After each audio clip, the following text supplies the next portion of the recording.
Now, good news on the local front. Virgin Orbit, which launches rockets from Boeing 747s, it's actually looking to start launching missions out of Toowoomba. Take us through it.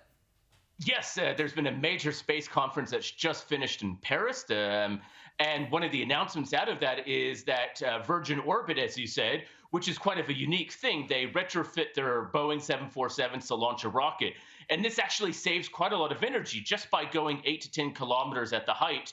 You limit a lot of the fuel and energy needed for that rocket to get off the surface, and it makes it very efficient.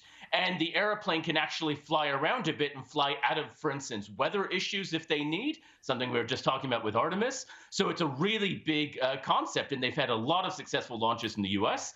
And now they're looking at to deploy in the southern hemisphere, and they've chosen Toowoomba as that site.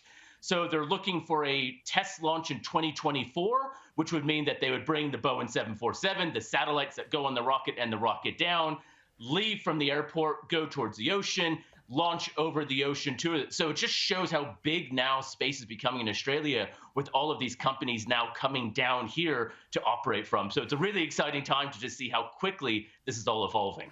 Well, it is, and I was going to ask you, how significant is this for Australia? There's been a number of local developments in the space world and now this. So what does it mean for the country in the space world? Yeah, look, it's, we have, as you said, all of these homegrown companies. Gilmore Technologies, also in Queensland, is getting ready for a rocket launch. We have Southern Launch Alliance launching rockets for people in South Australia. We've also had those first rocket launches in the Northern Territory with Equatorial Launch Australia with NASA. So it's just showing that this is the place to be. And so the more companies that come in, because this is essentially just investment from overseas, they're paying groups in Australia to operate, run, manage, handle. So this is investment purely in the truest sense from overseas in a big way. This then develops the capability in Australia to support more missions and also then support our infrastructure. So it allows for easier, cheaper rides for our equipment into space as well. You don't have to ship it overseas. You can do it from Australia. And with more and more companies wanting to do this, it just shows that we are quickly becoming the place to be. And in fact, the major space conference, this was announced, has it been announced that it's going to be hosted in Sydney in 2025 just because of how big it's becoming in Australia. That's terrific news, and hopefully more will come to Australia. It's really, really good for our industry here.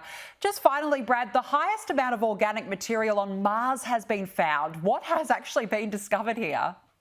So Mars Perseverance, which is the latest and newest rover on Mars, has been searching for signs of life. And when we say signs of life, it's not just, thinking of fossils, but or what we say in this case, organic material, the ingredients for life. And it's landed in a place that we think has had lots of water, this crater, which we think used to be essentially a giant lake. And by finding this one rock in particular that has lots of organic material, it just is that another step into showing this was probably a place that was rich in life at one point. And this is where it wants to look. It wants to clearly find that evidence for life. And so you have to build up, you have to work step by step to show that there indeed was life there. So that's that next step in that puzzle. So we're slowly inching towards that ultimate answer. And that is, was there life on Mars? And I definitely think we'll find that answer at some point. It's just a matter of time.